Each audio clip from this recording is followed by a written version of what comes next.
आज हम बात करेंगे श्रेष्ठता की।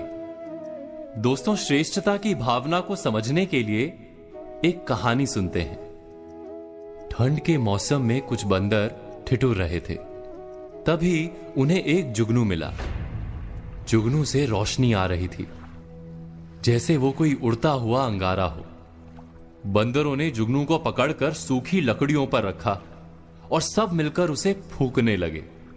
शायद किसी गांव में इंसानों को देखा होगा, छोटी सी चिंगारी को फूंक कर आग बनाते हुए। उन्होंने भी आग लगाने का प्रयास शुरू कर दिया। कुछ ही देर में जुगनू मर गया। उससे आ रहा प्रकाश बुझ गया। बंदरों ने दूसरे जुगनू को पकड़ लिया और फिर से फूंकना शुरू कर दिया। पास के पेड़ पर एक सयानी चिड़िया बैठी थी। बंदरों की मशक्कत देखकर चिड़िया ने बंदरों से कहा कि आप बेकार मेहनत कर रहे हैं। ये जुगनू है, चिंगारी नहीं। देखा नहीं मुझे जुगनू को खाते हुए? अगर ये आग होती तो मैं जल जाती। तुम सब बेकार मेहनत कर रहे हो। हम विचार करेंगे तो तुरंत जान पाएंगे कि हमारी भी आधी जिंदगी ऐसे ही कई प्रयासों में बीत जाती है। कोई आईने में अपना मुख देखकर अभिनेता बनने निकल पड़ता है। जीवन बीत जाता है मगर सफलता नहीं मिलती।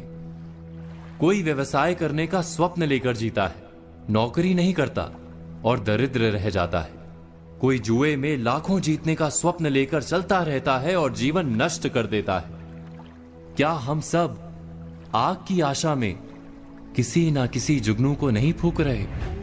उस कहानी की चिड़िया ने जब बंदरों से कहा कि तुम सब जुगनू को फूंक कर आग नहीं लगा पाओगे, तो बंदरों ने गुस्सा होकर उस चिड़िया को मार दिया। हमें भी जब कोई कहता है कि हम जिस स्वप्न को लेकर चल रहे हैं वो मिथ्या है, तो हमारा प्रतिभाव क्या ऐसा ही नहीं होता? क्या सलाह देने वाले पर हम गुस्सा नहीं हो जाते? अब यह भी आश्चर्य है कि एक और हमें कहा जाता है मनुष्य जब कोई स्वप्न लेकर मेहनत करता है तो अवश्य सफल होता है। दूसरी ओर यह भी कहा जाता है कि सारे स्वप्न सफल नहीं होते।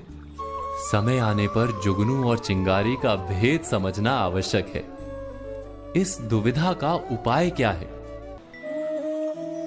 जो व्यक्ति ये कहता है कि उसे किसी के सुझाव की आवश्यकता ही नहीं, जो व्यक्ति ये मानता है कि उससे अधिक बुद्धिमान अन्य कोई है ही नहीं और उसके सारे फैसले 100% सच हैं, वही श्रेष्ठता की भावना है।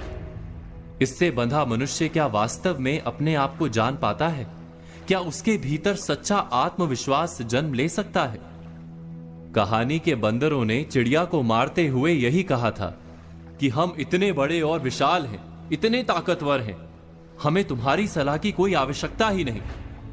इस मिथ्या भावना के कारण वो बंदर आज भी जुगनू को फूंक मारकर आग जलाने की कोशिश में